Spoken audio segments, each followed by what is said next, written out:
Hi, my name's Phil. I like talking about politics, and in this video I'd like to discuss a very interesting breakdown of the jobs data from HMRC. Tory Brexiteers are trying to hail boosting jobs in the UK, but you look at all the data and you can see that the number of British citizens in work's falling.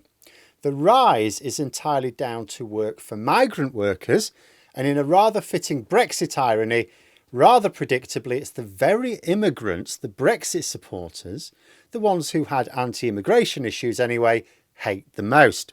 But first, if you'd like to be notified of daily news and politics, please subscribe to the channel. So it's a bit of a Brexit anniversary today. Do you know that? 29th of March 2017 is when we triggered Article 50, which led to, of course, us leaving the EU. Not as quickly as the Brexiteers expected or hoped for, but nonetheless. So worth doing a little Brexit video. And how many more times do we have to observe Brexit eating its own children in all of that time, those last 7 years, before we just face up to reality?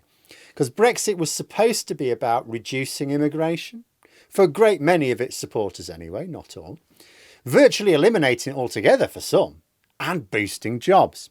British jobs for British workers and all that. Well, I had my attention drawn to an interesting set of statistics from HMRC today, looking at a chart of payrolled employment of UK nationals. We can see that the number is basically where it was when we left the Single Market and Customs Union. It's gone up and then down and up and it's back down again. It's up compared to 2019, the last general election, but I mean, these things increase over time anyway, and it has gone up at a slower rate than the previous years. And of course, the population has increased. In fact, that's an additional point before I move on to the main event. The latest data shows that there are the same number of UK nationals in employment as there were 2 years ago, but the number of UK nationals of working age has increased. So a proportionally lower rate. But the next chart may be of particular interest to Brexit supporters and Tory Brexit supporters in particular. While we were seeing a steady increase in the number of non-UK European workers, Brexit has put that trend into reverse. Only the rising trend of non-European migrant workers has taken off like a rocket. Now think back to the Brexit campaigns when they were complaining about immigrants. Who were they complaining about?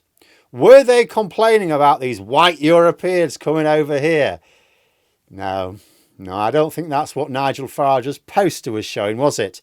An absolute explosion in job growth in Britain for immigrants, predominantly from Africa and Asia. And a third chart really hammers the point home. There is only one part of the UK where there has been any growth in employments for UK nationals over the last year, and that's Northern Ireland. Mind you, it's still greater growth for non-EU migrant workers there as well. And we can see what drove this explosion in jobs for non-EU migrants. It coincided exactly with leaving the Single Market and Customs Union.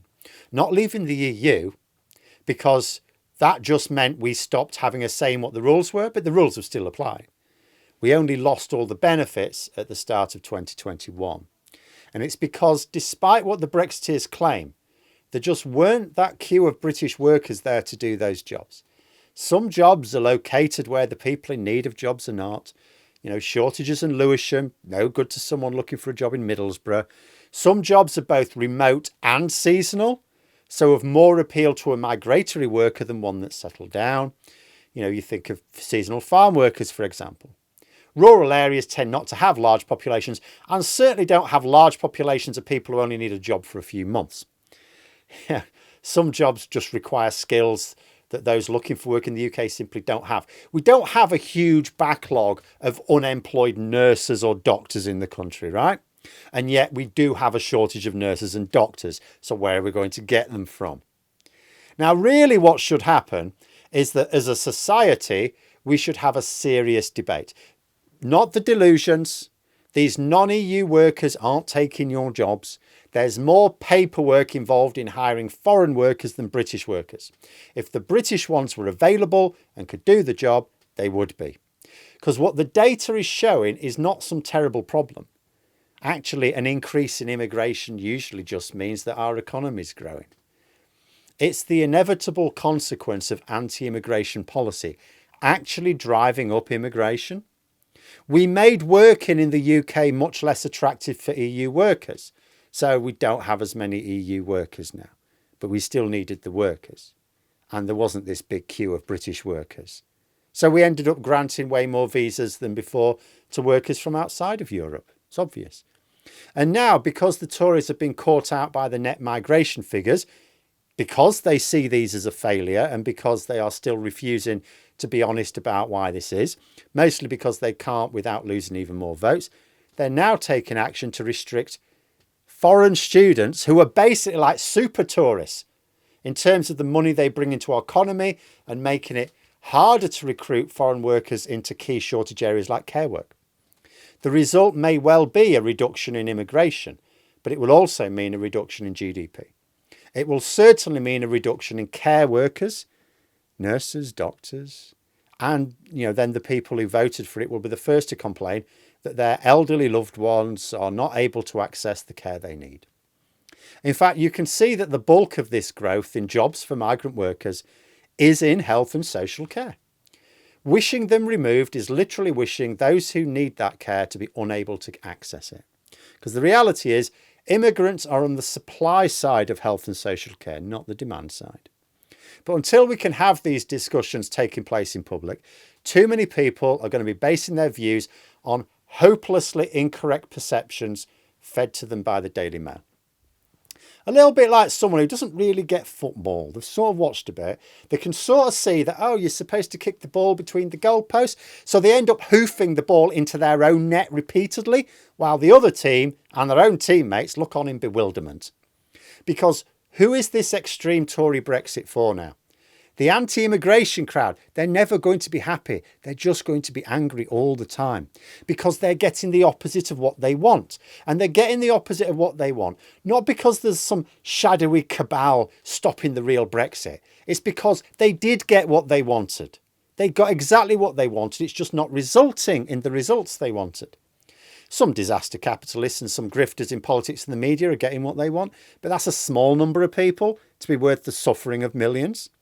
Does there not come a point where we have to acknowledge that maybe we shouldn't have been sick of experts?